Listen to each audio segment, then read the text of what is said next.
예산안 기득권 동맹으로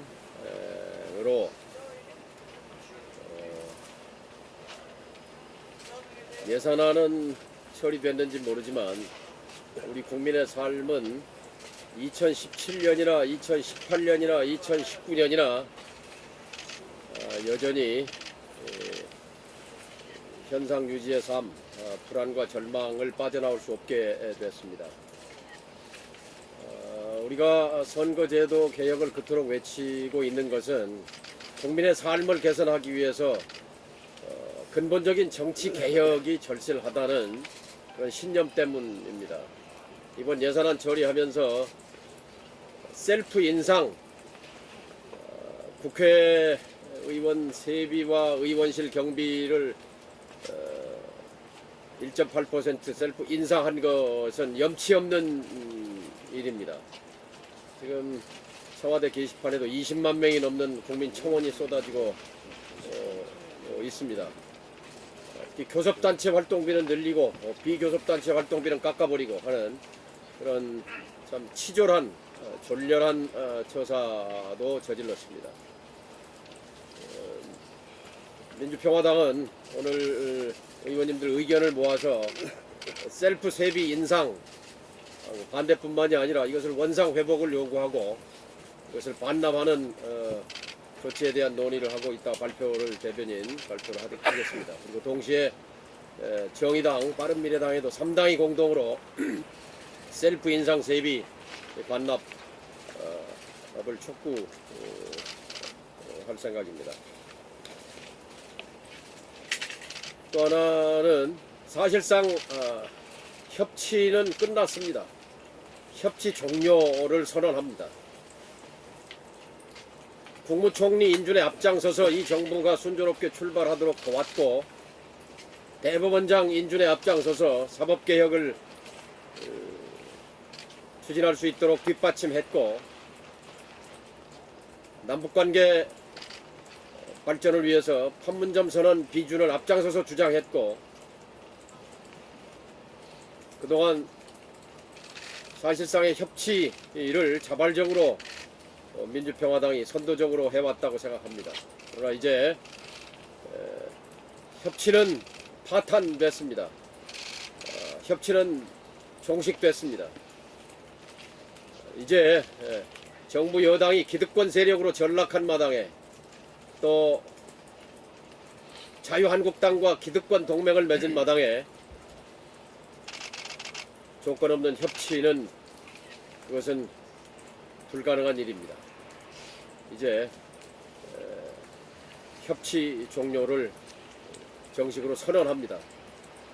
그리고 앞으로 우리는 이 엄동설한이 엄습했지만 국민들께 이 연동형 비례제의 본질이 무엇인지 그 본질을 알리는데 당의 총력을 기울여 나가겠습니다. 그 본질은 나의 삶을 개선하는, 국민의 삶을 개선하는 정치 개혁입니다. 연동형 비례제란 말에 가려서 그 본질이 오도되고 마치 소수 정당의 이익을 위한 것처럼 이렇게 언론에 비친 것에 대해서 대단히 안타깝게 생각합니다. 이것은 소수 정당의 이익과는 아무런 상관이 없습니다. 숫자는 많은데 정치적 대리인은 한 명도 보내지 못한, 농민 300명인데 농사짓는 국회의원은 1명, 비정규직 700만인데 비정규직 출신 국회의원 제로, 자영업 소상공인 700만인데 국회의원 300명 중에 자영업 소상공업 하는 사람 1명도 없지 않습니까? 우리 사회에 숫자가 많은 대집단임에도 불구하고 정치적으로 대리되지 않는 약대 집단의 권리를 위해서 그분들이 정치적 대리인을 갖게 하는 것이 이 연동형 비례제의 본질입니다. 승자독식 거대 양당제를 깨뜨리고 목소리가 대변되지 않는 약자와 소수자를 포괄하는 포용적인 선거제도를 만들자는 것이 정치개혁의 본질입니다. 저는 국민들께서 이 핵심을 알아채는 순간 들불처럼 우리 국민들의 분노와 정치개혁에 대한 요구가 폭발할 것으로 믿습니다. 감사합니다. 네, 다음은 장병환 원내대표님 발언 있으시겠습니다. 민주당 모 의원이 예산안 야합을 훌륭한 대연정이었다고 자평했습니다. 대연정은 선거제도 개혁을 통해 지역 대립 구도를 해소하자는 노무현 전 대통령의 제안이었습니다. 노무현 대통령은 기득권을 버리기 위해 대연정을 제안했었는데 민주당은 기득권을 지키기 위해 대야합을 했습니다. 노무현 대통령은 선거제도 개혁을 원했지만 민주당은 선거제도 개혁을 거부하기 위해 기득권 연합을 한 것입니다. 김대중 노무현 대통령을 계승한다는 민주당이 두 분 대통령의 뜻을 이어받기는커녕 자신들의 기득권을 위해 이름을 더럽히는 길로 가고 있습니다. 민주당은 더 이상 김대중 노무현 대통령 계승은커녕 이름조차 거론해서는 안 될 것입니다. 예산안과 선거제도 개혁의 동시 통과는 좌절되었지만 정치 개혁을 위한 걸음을 멈출 수는 없습니다. 정기국회가 끝났다고 국회가 끝난 것도 정치 개혁을 위한 국민들의 열망이 끝난 것도 아닙니다. 양당은 당장 임시회를 열어 본격적인 선거제도 개혁을 논의할 것을 촉구합니다. 특히 민주당은 촛불혁명이 만들어준 국민의 뜻을 따르고 국민의 한 약속을 지키기 위해서라도 당장 국회를 소집해 한국당을 설득함으로써 정치 개혁을 완수해내야 할 것입니다. 네, 다음은 유성엽 소속 최고위원님의 발언 예, 그 예산안 처리와 연동형 비례대표제 폐기 행보를 보면은 이걸 꼭 표현하자면 먹튀 행보입니다. 우리 국민들에게 더 이상 보여주어서는 안 될 먹튀 행보를 보였다 이렇게 생각합니다. 그 절차도 어기고 야합을 하면서 대표, 원내대표들의 실세 예산들은 뭉텅뭉텅 생기고 선거법 개정이라는 자기들의 더군다나 약속이었던 이 상황에 대해서는 어디다가 내버린 듯이 국회 문을 닫고 도망쳐 버렸습니다. 자기들이 그렇게 선거법 협상은 계속 해나가면 된다라고 이야기를 하면서 변명으로 일관하지만은 선거법 협상을 계속 해나가려면 정개특위를 연장을 해서라도 미뤄둬야 할 거 아닙니까? 정개특위를 연장을 하면은 임시국회를 열어야 될 거 아닙니까? 임시국회를 열어서 정개특위를 연장하는 조치는 취할 생각도 없이 아니 공세를 하면서 먹튀를 하고 도망가 버렸습니다. 자기들이 시급하다고 그렇게 외쳤던 김상원 대법관에 대한 임명 동의안은 언제 처리하라는 겁니까? 자기들이 그렇게 외쳤던 유치원 3법은 언제 처리하라고 국회 문을 쳐닫고 먹튀를 하고 도망간단 말입니다. 더불어한국당의 먹튀 행보에 대해서 정말 이건 야합이고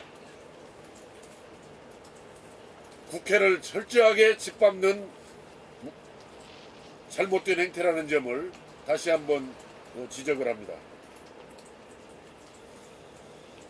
어제 어느 언론 신문 인터뷰에 장하성 실장의 사촌인 장하준 케임브리지 교수조차 인정한 것처럼 지금 대한민국 경제는 국가 비상사태입니다.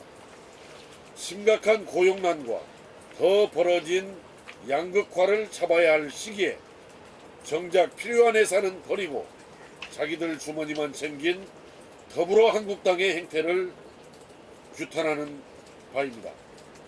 한 말씀 더 드리겠습니다. 이번 주부터 문재인 정부의 제2호 경제사령탑인 홍남기 경제부총리가 정식 임명을 받고 활동하게 될 것입니다. 이 인사청문회 처리만 해도 그렇습니다. 저는 인사청문회가 끝나는 날, 야 대한민국 경제가 이렇게 어려우니까 크게 문제가 드러나지 않는 한 오늘 인사청문계획서를 처리해 주어서 그래도 대한민국 경제를 좀 빠른 시간 내에 추스려 나갈 수 있도록 하면 어떻겠느냐, 이런 제의를 하기도 했습니다만은 그때 자유한국당에서 반대해서 인사청문계획서를 그날 채택하지 못했습니다. 그런데 이게 어떻게 야합이 돌아갔던지 그 기재위 11시를 넘어서 차수 변경을 해야 되는 12시에 임박해서 인사청문계획서를 부랴부랴 제대로 된 제안 설명도 없이 처리해내는 그 야합의 작태를 어떻게 봐야 할 것입니까? 그러나 어떻든 홍남기호는 출범을 할 것입니다. 그래서 새 경제부총리에게 당부합니다. 장하준 교수 말처럼 지금 경제 위기는 재벌의 잘못도 분배의 잘못만도 아닙니다. 지난 수십 년간 투자와 혁신의 부족이 낳은 결과이며 정치가 경제에 개입한 우매의 소치입니다. 경제에는 여야가 있을 수 없습니다. 유럽에선 우파가 복지를 하고 좌파가 성장을 외치는 사례도 허다합니다. 민주당이라고 해서 분배만 해야 한다는 고정관념에서 벗어나서 혁신과 성장이 분배와 균형을 맞춰갈 수 있도록, 그래서 복지를 책임있게 실현할 수 있도록 해줄 것을 거듭 당부합니다. 또한 비대해진 공공부문의 축소와 규제 완화를 통해서 민간 부분의 지원을 아끼지 말아야 할 것입니다. 이것이 소득주도 성장의 부작용을 막고 지금의 경제 위기에서 벗어날 유일한 방법이라는 점을 다시 한번 촉구합니다. 네, 다음은 우리 최경환 최고위원님 발언 주시겠습니다.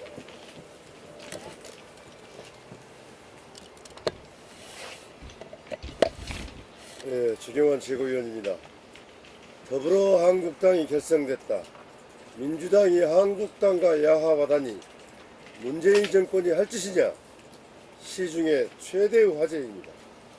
국정농단 세력 자유한국당이 더불어민주당 문재인 정권의 멱살을 잡고 흔들어대고 있는 형국입니다.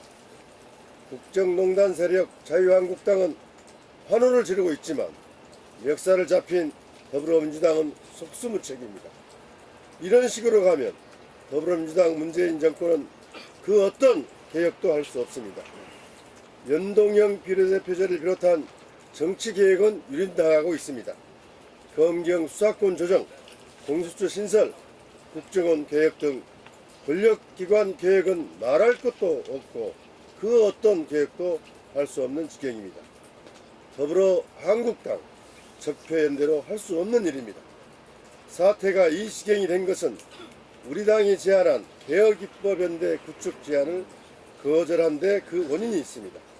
지지율만 믿고 20년 집권론에 빠진 청와대와 집권 여당과 여당의 오만과 독선의 결과입니다. 협치 능력의 부재에 그 원인이 있습니다. 적폐연대 이면에 예산 뒷거래가 있었다는 사실이 속속 밝혀지고 있습니다. 기득권 양당 실세들은 지역구 예산을 나눠 가졌습니다. 민주당은 국정농단 세력에게 막대한 나라 돈을 안겨주었습니다. 수하간 뒷거래, 신종, 금권 정치가 등장했습니다. 부끄러운 일입니다. 문재인 대통령은 지금의 상황에 대해 입장을 밝히고 국민에게 사과해야 합니다. 침묵으로 해결될 일이 아닙니다. 문재인 대통령은 대통령의 정치계획 의지를 묵살하고 국정농단 세력과 야합의 추악한 뒷거래를 벌인 여당 지도부에 경고를 주어야 합니다. 이해찬식 패권 정치로는 어떤 개혁도 불가능합니다. 이해찬식 야합 정치로는 협치는 불가능합니다. 이해찬식 패권 정치야말로 청와대 앞마당에 놓여져 있는 트로이의 목마가 되었으며 문재인 정권의 최대의 적입니다. 국민들은 문재인 대통령의 답변을 기다리고 있습니다.